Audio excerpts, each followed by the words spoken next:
the next 2-3 years maybe will be disruptive. Some sectors, travel, tourism and so on, will be permanently depressed, I think. We will see some flare-ups of the virus in concentrated regions. We'll have to go in lockdown, and so the whole effect will be disruptive, even if the vaccine comes in the time period that people are talking about, 12 months maybe now.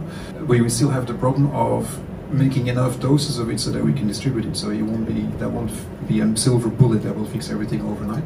Longer term, I think it's important to remember that the economy is basically the aggregate effect of decisions that all of us as individuals make, and that is based on external constraints and also on our own beliefs, right? And so I think what happens when you have a crisis like the virus COVID-19 coming in, we instinctively reassess our feeling for how likely an event like this is. So after this crisis, you would be justified in thinking the world is more risky, and then you would alter your consumption accordingly. You may end up saving more, which then has a depressing effect on the economy.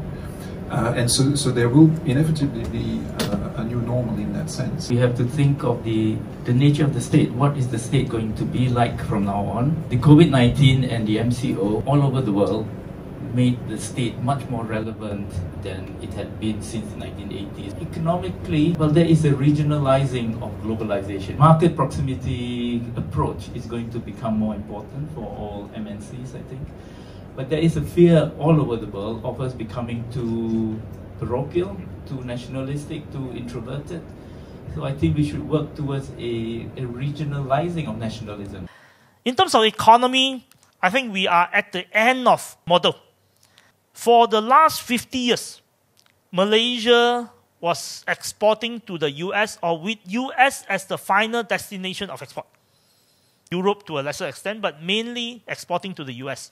Today, when the US has 40 million people on unemployment benefit, COVID-19 has wiped out the middle class temporarily. Under this model that we have to press down wages so that we can compete and export better.